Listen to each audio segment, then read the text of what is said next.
الحمد لله رب العالمين، الصلاة والسلام على أشرف الأنبياء والمرسلين، أما بعد فأعوذ بالله من الشيطان الرجيم، بسم الله الرحمن الرحيم، قل أعوذ برب الناس ملك الناس إله الناس من شر الوسواس الخناس الذي يوسوس في صدور الناس من الجنة والناس، صدق الله العظيم۔ اللهم صل على روح محمد في الأرواح، اللهم صل على جسد محمد في الأجساد، اللهم صل على قبر محمد في القبور۔ میں نے عرض کیا تھا پچھلے حلقے میں بھی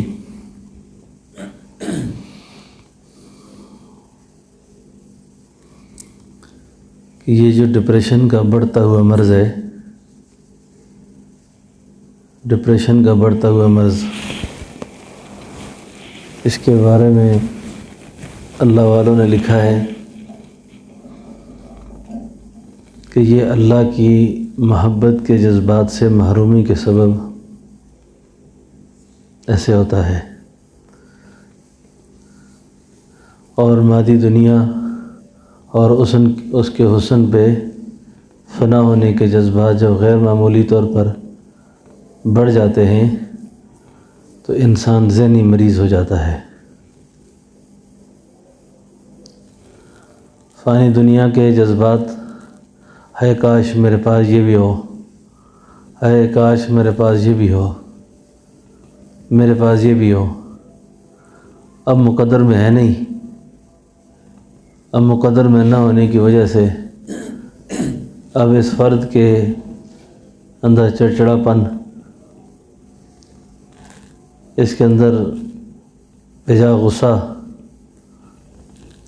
ہر وقت لڑائی، اور یہ طرح طرح کی چیزیں پیدا ہونا شروع ہو جاتی ہیں۔ اور اس کے اسباب کیا ہیں؟ اس کے اسباب یہ ہیں کہ اس آدمی نے اللہ کی ذات کی طرف سے کبھی غور ہی نہیں کیا، اور اس ذات کی فکر، اس ذات کا تدبر، اس ذات کا غور جب انسان چھوڑ دیتا ہے نا، تو اس کی سزا کے طور پر اللہ تعالیٰ، یہ بڑی اذیت ناک سزا ہے، یہ بڑی دردناک سزا ہے انسان کی دنیا میں کہ نہ جیے نہ مرے، اور ایک عجیب قسم کی پریشانی میں مبتلا ہو جائے، ایک عجیب قسم کے درد اور کرب میں مبتلا ہو جائے۔ یہ معمولی عذاب نہیں ہے یہ۔ تو علماء ربانیین، اللہ والوں، ان کی زندگی کے مطالعے سے یہ بات سمجھ میں آتی ہے کہ جب تک اللہ کی مخلصانہ عبادت نہ کرے، جب تک اللہ کے ساتھ مخلصانہ تعلق نہ رکھے، تو یہ فرد ان بیماریوں سے آزاد نہیں ہو سکتا۔ بات سمجھ گئے نا جی؟ جب تک مخلصانہ طور پر اللہ کے ساتھ اپنا لگاؤ پیدا نہ کرے، اس وقت تک یہ آدمی اس اذیت سے، اس کرب سے نہیں نکل سکے گا، دن بدن پریشان ہوتا رہے گا۔ اللہ والوں کی زندگی کہتے ہیں کہ دنیا بھی جنت ہوتی ہے، دنیا بھی جنت ہوتی ہے، اور مرنے کے بعد بھی جنت ہوتی ہے۔ اب دنیا کیسے جنت ہوتی ہے؟ دنیا بھی ایسے جنت ہوتی ہے کہ وہ اللہ کے حوالے ہوتے ہیں، وہ اللہ کے حوالے ہوتے ہیں۔ اور جب بندہ اللہ کے حوالے ہوتا ہے، وہ سمجھتا ہے کہ بھئی میرے اللہ میرے لیے کافی ہے، میرا اللہ میرے لیے کافی ہے، اور وہ دنیا کی زندگی پہ صابر اور شاکر ہو کر اللہ کا شکریہ ادا کر کے زندگی گزارتا ہے، یہ بھی جنت ہے۔ اور مرنے کے بعد صرف اللہ تعالیٰ اس کو اس عمل پر کہ وہ میری تقدیر پر راضی رہا اور مجھ پہ گلہ شکوہ نہیں کیا، اس انعام کے طور پر اللہ تعالیٰ اس کو جنت کے اعلیٰ درجوں سے نواز دیں گے، جنت کے اعلیٰ درجوں سے نواز دیں گے اس کو۔ تو اس وقت یہ جتنی بھی پریشانیاں ہیں نا، ان ساری پریشانیوں کا علاج یہ ہے کہ انسان اللہ کی عبادت کو مخلصانہ طریقے سے کرے اور اس کی ذات میں تفکر کرے، اس کی ذات میں تفکر کرے۔ جس کو صوفیاء مراقبے سے تعبیر کرتے ہیں، مراقبے سے تعبیر کرتے ہیں۔ اور یہ مراقبہ اتنی بڑی نعمت ہے نا، اتنی بڑی نعمت ہے کہ انسان کو بے شمار غموں سے آزاد کر دیتا ہے۔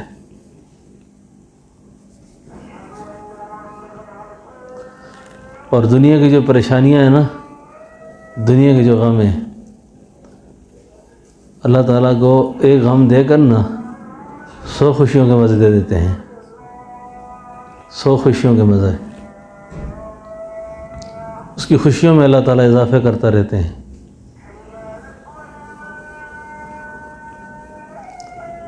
ایک خوشی میں 100، ایک غم میں 100 خوشی، ایک خوشی میں۔ اور جس مصنوعی خوشی کے پیچھے ہم پھرتے ہیں نا، اس کے پیچھے 100 غم جوان ہو کے کھڑے ہیں، 100 غم، 100 پریشانیاں۔ میں نے خود ایسے حالات کا تجربہ بھی اللہ تعالیٰ نے کئی دفعہ کرایا، بزرگوں کے حالات زندگی بھی دیکھے۔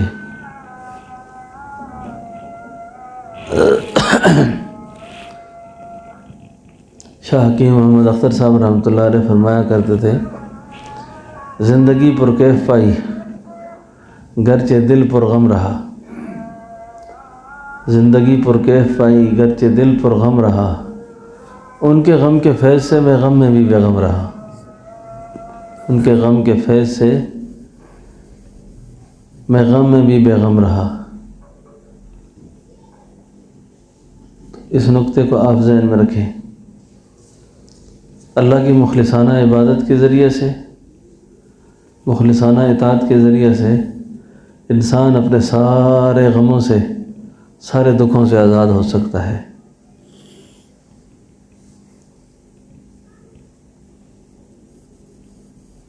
سارے دکھوں سے آزاد ہو سکتا ہے، ورنہ مادی حسن پر فدا، مادی حسن پر فدا ہونے کے جو جذبات ہیں نا، یہ حسن کسی کے ہاتھ نہیں لگے گا۔ اچھا کہ کاش میرے پاس یہ بھی ہو، یہ بھی ہو، یہ بھی ہو، یہ بھی ہو، یہ بس خیالی پلاؤ ہیں، بس یہ بہت کم ہے کسی کے پکے ہوں، بہت کم کسی کے پکے ہوتے ہیں۔ سمجھ آ رہی نا؟ تو خیالی پلاؤ نہیں پکتے۔ خوش رہنے کا، خوش رہنے کا، تر و تازہ رہنے کا ایک نسخہ ہے یہ کہ بندہ اللہ کی عبادت مخلصانہ طریقے سے کرے، مخلصانہ طریقے سے کرے۔ کچھ اس کے ہاتھ آئے تو بھی، نہ آئے تو بھی، کچھ ہاتھ لگتا نظر آ رہا ہے یا نہیں لگتا ہوا نظر آ رہا۔ ایک اللہ والے فرماتے تھے کہ جو شخص عبادت کرے، اللہ کو یاد کرے، اس کو کوئی کیف اور سرور حاصل نہ ہو تو وہ میرے پاس آئے تو میں اس کو مبارکباد پیش کروں، میں اس کو مبارکباد پیش کروں۔ تو اللہ کو اتنا مخلصانہ یاد کرتا ہے اور نظر بھی آتا ہے کہ حاصل کچھ نہیں ہو رہا، ہاں پھر بھی تو لگا ہوا ہے، اس کے بعد تو بہت زیادہ مخلص ہے تو، اور تجھے تیرے اس اخلاص پر میں مبارکباد پیش کرتا ہوں۔ ایک اللہ والے جن کی قوت سماعت کو اللہ تعالیٰ نے سماعت کو سماعت بنایا ہوا تھا، جس طرح بصارت کو بصارت اللہ بنا دیتے ہیں نا، اس طرح سماعت کو سماعت بنا دیتے ہیں۔ وہ اسی مجلس میں بیٹھا ہوا ایک آدمی سنتا ہے، 100 نہیں سن سکتے۔ کعبۃ اللہ کا طواف کر رہے ہیں اور ایک آدمی غلاف کعبہ کو پکڑتا ہے اور روتا ہے اور رو رو کے کہہ رہا ہے، لبیک اللہم لبیک، لبیک اللہم لبیک، لبیک اللہم لبیک، لا شریک لک لبیک۔ آگے سے جواب آتا ہے، لا لبیک، لا لبیک، لا لبیک۔ ایک اللہ والے نے یہ آواز سن لی اور سننے کے بعد کہا، اے بندہ خدا، تو سن رہا ہے کہ تجھے کیا جواب مل رہا ہے؟ کیسے تجھے کیا جواب مل رہا ہے؟ فرمایا میں یہ آواز 40 سال سے سن رہا ہوں، یہ آواز میں 40 سال سے سن رہا ہوں، میں لبیک کہتا ہوں، جواب آتا ہے لا لبیک۔ اب آپ مجھے یہ بتائیں اس در کے علاوہ کوئی اور در ہے؟ اس در کے علاوہ کوئی اور در ہو تو میں اس کو کھٹکھٹاؤں اور وہاں سے آواز پوری حاصل کروں۔ جب در یہی ہے اور یہیں سے سب کچھ ہونا ہے تو مجھے کیا ضرورت ہے کہ میں دائیں بائیں جھانکوں، ادھر ادھر کی ماروں، ادھر ادھر کوشش کروں؟ تو بات سمجھ رہے نا؟ تو جتنا بھی اس وقت نفسیاتی دباؤ ہے کسی آدمی پر، مالی اعتبار سے ہے، گھر کے اعتبار سے ہے، بیوی بچوں کی طرف سے ہے، روزگار کی طرف سے ہے، کسی بھی مسئلے میں ہے، یہ وسوسہ ہے، یہ وسوسہ ہے۔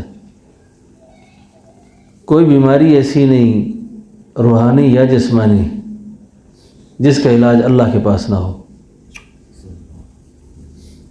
جس کا علاج اللہ کے پاس نہ ہو۔ ہمارے حضرت جی صاحب رحمۃ اللہ علیہ فرمایا کرتے تھے، جس کو آن آف کہتے ہیں نا، بٹن، یہ بٹن اللہ نے زمین پہ رکھا نہیں ہے، یہ اپنے دست قدرت میں رکھا ہے۔ کہاں آن کرنا ہے، کہاں آف کرنا ہے، کہاں کھولنا ہے، کہاں بند کرنا ہے۔ اس لیے اسباب کی بہت ساری چیزیں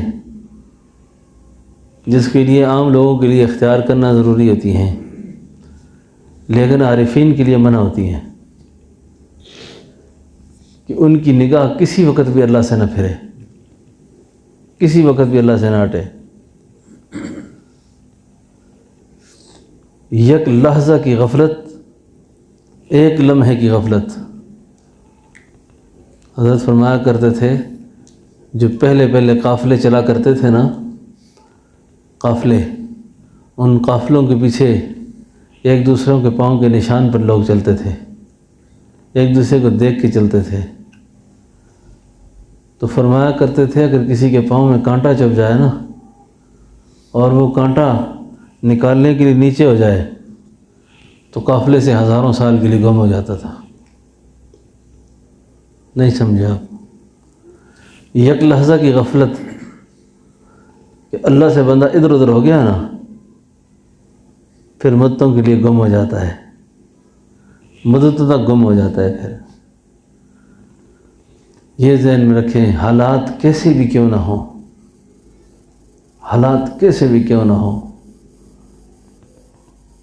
زمین آسمان کے حالات کا پورا قبضہ، پورا تصرف، بغیر کسی سبب کے، بغیر کسی، وہ سب اللہ کے قبضے میں ہے۔ اور بندے کی بھی سارے خیالات، سوچ اللہ کے قبضے میں ہیں۔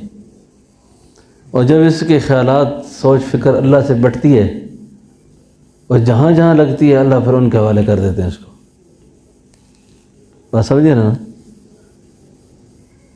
آخر کیا ہوگا پھر کیا ہوگا، پھر کیا ہوگا، پھر کیا ہوگا؟ تو اس لیے اللہ کی مخلصانہ عبادت سے ہم اس بیماری کا علاج کر سکتے ہیں۔ مخلصانہ عبادت، مخلصانہ عبادت تھوڑی ہو نا، تھوڑی ہو، وہ اس عبادت پر حاوی ہے، اس عبادت پر حاوی ہے جو بے کیف و سرور بہت زیادہ کی ہے، جس میں اخلاص نہیں ہے۔ تو پچھلی مجلس میں نے عرض کیا تھا یہ 3 قسمیں جو اللہ تعالیٰ نے اٹھائی ہیں نا، قل اعوذ برب الناس، ملک الناس، الہ الناس، پھر فرمایا من شر الوسواس الخناس۔ یہ شر الوسواس الخناس بری صحبت ہے، بری صحبت، بری صحبت کے نتیجے میں انسان زیر و زبر ہو جاتا ہے، زیر و زبر ہو جاتا ہے۔ اور بری صحبت ایمان کے لیے، اعمال کے لیے زہر قاتل ہے۔ زہر قاتل ہے۔ عورتوں کے پاس بیٹھے گا زیادہ، بزدل و بےغیرت ہو جائے گا۔ جہلا کے پاس بیٹھے گا، جہلا کے پاس بیٹھے گا، بزدل ہو جائے گا۔ عارفین کے پاس بیٹھے گا، علماء کے پاس بیٹھے گا، دانا ہو جائے گا۔ دانائی پیدا ہوگی، عقل مندی پیدا ہوگی، شعور اور سوچ بیدار ہو جائے گی اس کی، اور اصل خزانے پر اس کی نگاہ ہوگی، پھر اصل جگہ پر۔ اور دنیا کی جتنی چمک دمک ہے اللہ تعالیٰ اس سے بھی اس کو بھرپور استفادے کا موقع دے دیں گے، بھرپور استفادہ ہوگا، اور آخرت یقینی اسی کی ہو جائے گی۔ دین میں تو جتنے مزے ہیں نا، دین میں جتنے مزے ہیں، شیخ نثار صاحب فتح رحمۃ اللہ علیہ فرمایا کرتے تھے، ہم سے پوچھو مزے فقیری کے، ہم سے پوچھو مزے فقیری کے، یہ شیخ علی جناب کیا جانے۔ فقیری کے مزے ہم سے پوچھو کہ اللہ کے ساتھ لو لگانے سے، اللہ کے ساتھ تعلق رکھنے سے انسان کو کیا ملتا ہے۔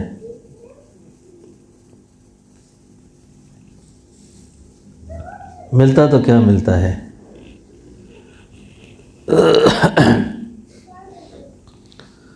حضرت کا ایک شعر ہے جو آپ نے ایک وعظ کے سلسلہ میں فرمایا تھا، اور بڑا ہی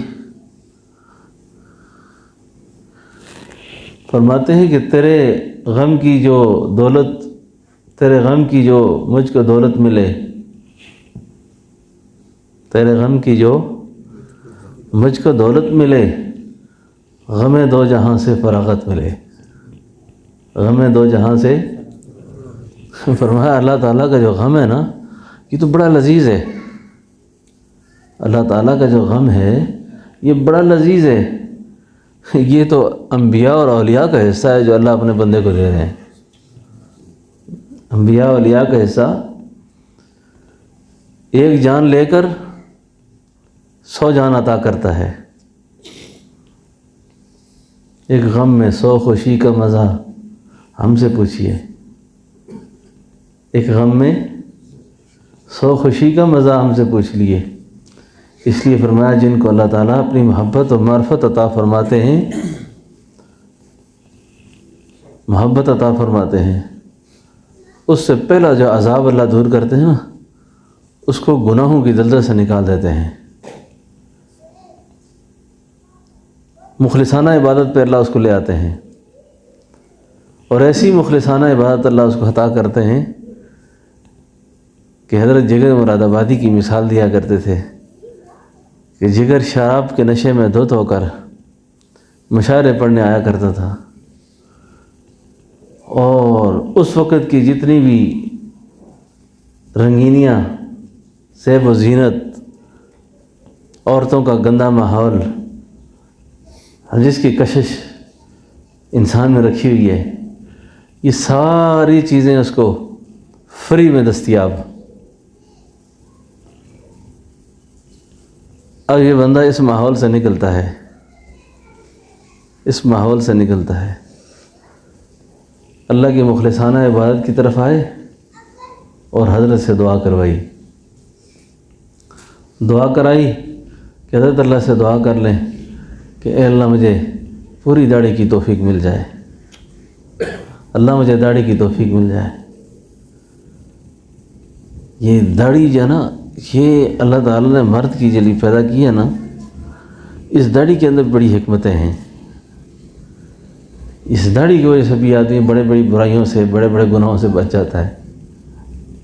ہاں جی، عورتوں کو اللہ نے داڑھی نہیں دی نا، مردوں کو دی ہے، اس لیے مردوں کے لیے پسند تھی، عورت کے لیے پسند نہیں کی نا۔ تو داڑھی مرد کا حسن ہے، مرد کی زینت ہے۔ تو حضرت دعا کریں اللہ سے کہ اللہ مجھے داڑھی کی توفیق دے دے، اور دوسری دعا یہ کریں کہ اللہ مجھ سے شراب چھڑوا دے، اور تیسری دعا یہ کریں کہ اللہ مجھے حج کی توفیق دے دے، اور چوتھی دعا یہ کریں کہ اللہ میرا خاتمہ ایمان پہ کر دے۔ دعا کریں اللہ پاک یہ ساری دعائیں ہمارے حق میں قبول کر دیں، ساری دعائیں ہمارے حق میں قبول کریں۔ اللہ اکبر۔ اور سب سے بڑی چیز جو خاتمہ ایمان والی ہے نا، خاتمہ ایمان، خاتمہ ایمان کی دعا ہر وقت کرتے رہنا چاہیے۔ اور اس دجال کے فتنے کے دور میں نا، اس دجال کے فتنے کے دور میں وساوس کی بھرمار ہے، شیاطین کے حملے اس قدر زیادہ ہیں نا، اچھے اچھے لوگ پاگل پھرتے ہیں، پاگل ہو جاتے ہیں، کیونکہ صحبت اور سوسائٹی کا جو اثر ہے نا یہ بہت زیادہ ہے۔ مولانا الیاس صاحب رحمۃ اللہ علیہ جب دعوتی کام کو شروع کیا نا، دعوتی کام جب شروع فرمایا تو کسی نے کہا حضرت یہ تو بے دینی کا ایک سیلاب ہے، تو اس سیلاب کے مقابلے میں آپ کیا کر رہے ہیں، یہ اتنے کام سے کام ہو جائے گا؟ فرمایا اللہ کرے گا یہ بھی سیلاب بن جائے گا، ہاں یہ بھی سیلاب بن جائے گا، اور پھر ہم سیلاب کا مقابلہ سیلاب ہی سے کریں گے۔ اس وقت جو دعوت کا کام ہے نا یہ دجالی فتنوں کے لیے بہت بڑی ڈھال ہے، بڑی رکاوٹ ہے،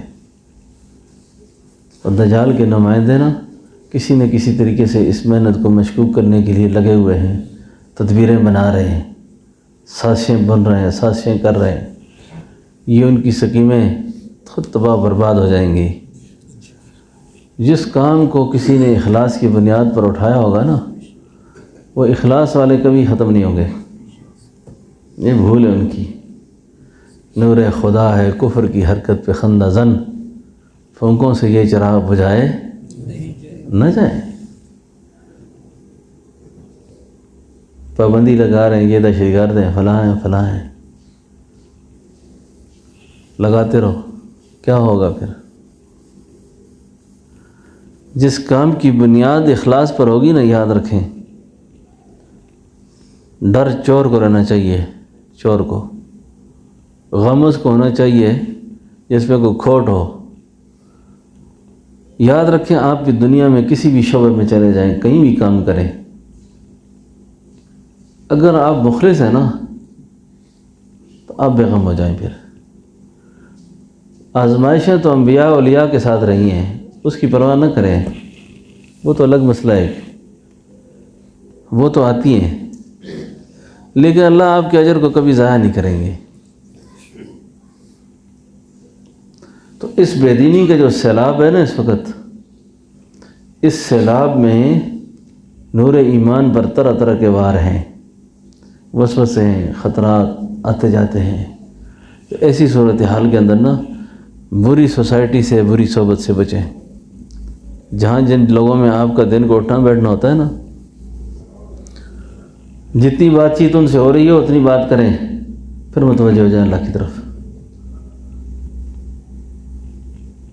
پھر متوجہ ہو جائیں۔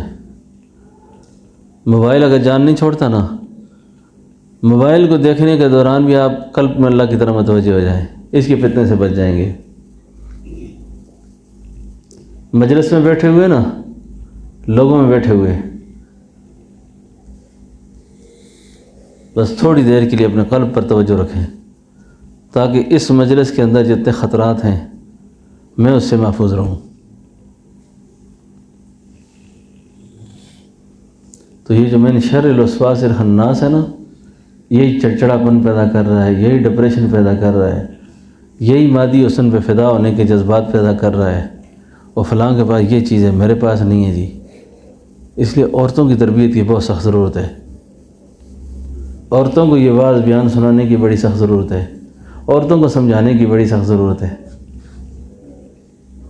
کہ اکثر ہوتے ہیں ذہنی مریضہ کیوں بنتی ہیں، اور دیکھو جی فلاں جٹھانی جو ہے وہ اتنی اس کے پاس سونا ہے، فلاں کے گھر میں یہ ساز و سامان ہے میرے پاس نہیں ہے۔ اپنی پریشانیوں کو پھر وہ کبھی کہے گی جی کسی نے جادو کر دیا ہم پر، کبھی کہے گی جی کسی نے ہمارے ساتھ یہ زیادتی کر دی ہے، وہ کر دی ہے، پھر یہ چیزیں پکتی رہتی ہیں اندر۔ تو اللہ کی مخلصانہ عبادت پر ابھاریں، اکسائیں کہ تھوڑا کرو زیادہ کرو، مخلص طریقے سے کرو، اور اپنے باطن میں جھانک کر اللہ اللہ اللہ اس کا مراقبہ بہت کرو۔ جب آپ اندر کی دنیا میں ڈوب جائیں گے نا تو اندر کی دنیا میں ڈوبنے کے اثرات یہ ہوں گے کہ اللہ تعالیٰ اس مادی حسن کو آپ کے سامنے دھندلا کر دیں گے، اس کے حقائق کھول دیں گے، سارے حقیقت کھل جائے گی۔ ورنہ دوستو ایک لمحے میں کیا ہو جاتا ہے انسان کو کچھ پتہ بھی نہیں۔ آج سارے خوشیوں میں بیٹھے ہوئے ہیں، کل آنے والے لمحے میں انسان کی موت۔ یہ ہمارا ایک پڑوسی ادھر قریب میں بیچارہ بیٹھتا تھا ادھر، پتہ نہیں کس پروگرام سے وہ کل پرسوں گھر سے نکلا ہے، موت آنی تھی،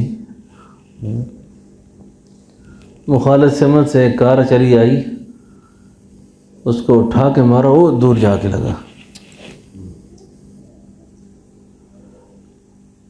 12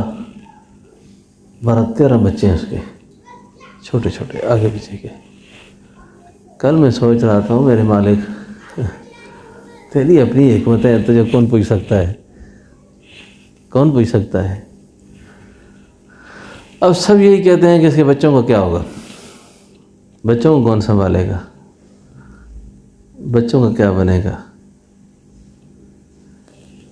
مارنے والے کو اپنی حکمتوں کو پتہ ہے کہ میں ان کے ساتھ کیا کروں گا ابھی۔ وہ حکیم ہے، اس کو پتہ ہے کیا ہوگا آگے۔ لیکن یہ دعوت خطاب اور دعوت عبرت ہے ہم لوگوں کے لیے، سب کے لیے، کہ اتنا اچانک ہم نے اپنی دنیا کو سمیٹ دینا ہے، پیچھے کچھ نہیں بچے گا۔ پھر جلدی جلدی کر لو جو کچھ کرنا ہے، جلدی جلدی کرو، جلدی جلدی۔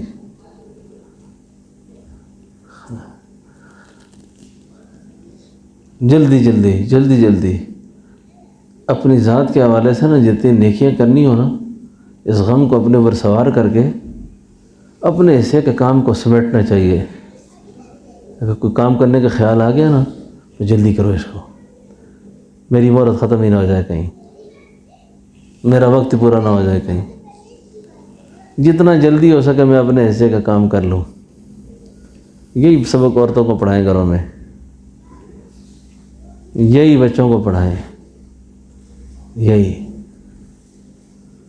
اس دن میں ایک بزرگ کا بیان سن رہا تھا، کہنے لگے کہ میں نے حضرت مولانا محمد یوسف صاحب رحمۃ اللہ علیہ کا بیان سنا، ان کی مجلس میں تھوڑی دیر بیٹھا تو کسی نے پوچھا ان کی مجلس میں بیٹھ کے احساس کیا ہوا آپ کو، ان کے بیان کے سننے کے بعد آپ کے تاثرات کیا تھے؟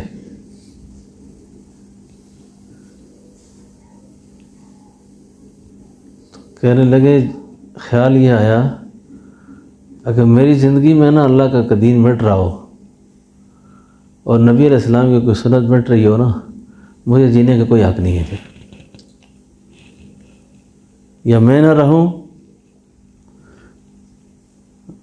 اور میری زندگی میں میرا دین پر سب کچھ لگ جائے، بس یہ جذبہ پیدا ہوتا تھا، جان لگ جائے، مال لگ جائے، اولاد لگ جائے، خاندان لگ جائے، سب کچھ لگ جائے، دین کے اقدار باقی رہ جائیں، بس دین باقی رہ جائے۔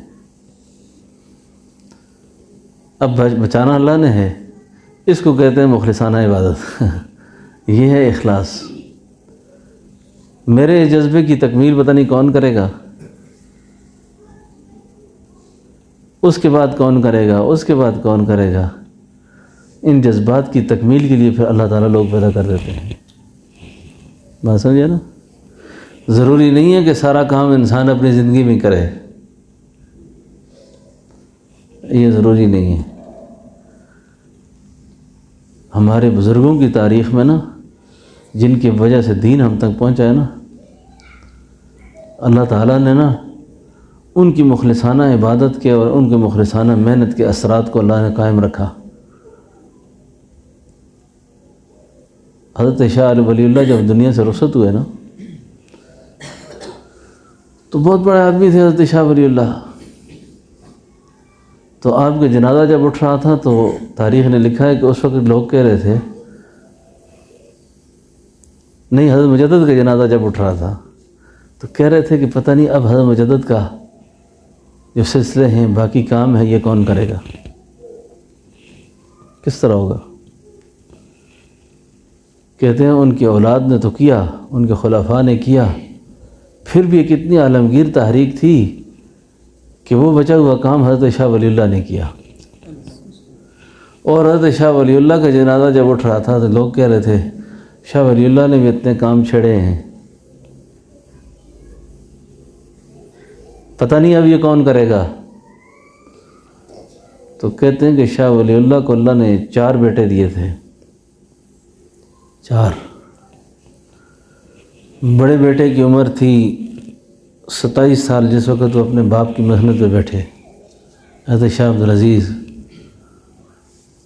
سب سے پہلے فارسی زبان میں قرآن کریم کی تفسیر لکھی،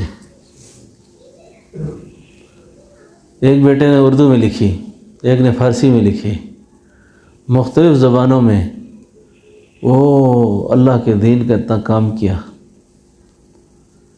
اب کہنے لگے جی شاہ ولی اللہ کی اولاد چلی گئی، اب برطانوی سامراج آ گیا، مغلیہ دور چلا گیا، اب خطے کے اندر انگریز کے ناپاک اثرات زیادہ جم گئے ہیں، اب کیا ہوگا؟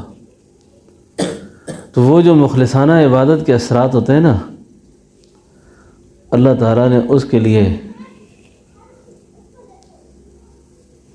مولانا یعقوب نانوتوی اور قاسم نانوتوی شیخ الہند کو کھڑا کر دیا۔ یہ لوگ آگے سامنے، مولانا الیاس، مولانا تھانوی اور مولانا کفایت اللہ دہلوی، اور یہ بڑے بڑے لوگ آئے۔ خیر بات یہ عرض کر رہا ہوں کہ مخلصانہ عبادت کے ذریعے سے اللہ کو راضی کر کے اپنی طبیعت سے بھی اور گھر والوں کی طبیعت سے بھی نفسانی مسائل کو، چڑچڑاپن کو، غصہ کو، ہرس کو، لالچ کو، ان چیزوں کو دور کر کے فقط اپنی نگاہ کو اللہ کی طرف لگانے کا، اور اس کے لیے ذکر اسم ذات کا مراقبہ یہ بہت اکثیر ہے۔ ایک بزرگ سے کسی نے پوچھا کہ مراقبے سے کیا فائدہ ہوتا ہے؟ فرمایا مادی حسن اس کے سامنے دھندلا پڑ جاتا ہے، مادی حسن اس کے سامنے دھندلا پڑ جاتا ہے۔ مادی حسن کی چیزیں، اس پر فرفتگی کے جذبات یہ ختم ہو جاتے ہیں۔ ہاں کرتے ہیں ساری دنیا کے ساتھ، لیکن دل جس چیز کو قبول کر چکا ہوتا ہے وہ اثرات اس پہ گہرے ہوتے ہیں۔ اللہ تعالیٰ سے دعا ہے کہ اللہ پاک ہم سب کو تھوڑی دیر مراقبہ کر لیں۔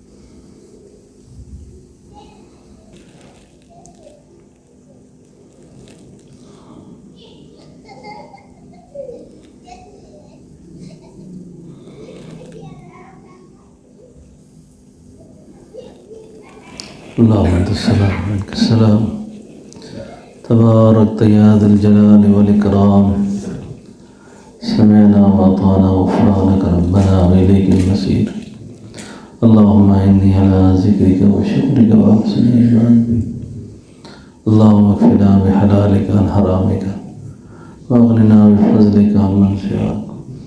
اے اللہ ہم سب کے گناہوں کو معاف فرما، اے اللہ ہماری خطاؤں سے درگزر فرما، اللہ ہماری پریشانیاں دور فرما، اللہ ہماری مشکلیں آسان فرما، اللہ ہماری مشکلیں آسان فرما، اے اللہ پاک ہماری تندرستیاں دور فرما، ہمارے قرض برض دور فرما، علت سے ذلت سے محفوظ فرما، بری موت سے برے انجام سے محفوظ فرما، خاتمہ بالخیر ایمان پہ فرما، اللہ ہمیں معذور نہ فرما، اللہ محتاج نہ فرما، تنگرست نہ فرما، یا اللہ ہمارا خاتمہ ایمان پہ فرما، اللہ ہمارے جتنے بیمار ہیں گھروں میں، اسپتالوں میں، سب کو شفائے کاملہ نصیب فرما، یا اللہ ہمارے والدین، بہن بھائی، مشائخ، اساتذہ، اقارب جو دنیا سے رخصت ہو گئے، اللہ ان کی مغفرت فرما، اللہ ان کی مغفرت فرما، اللہ ان کی مغفرت فرما، یا اللہ ان کی مغفرت فرما، یا اللہ اپنے خصوصی فضل کرم ہمارے ساتھ متوجہ فرما۔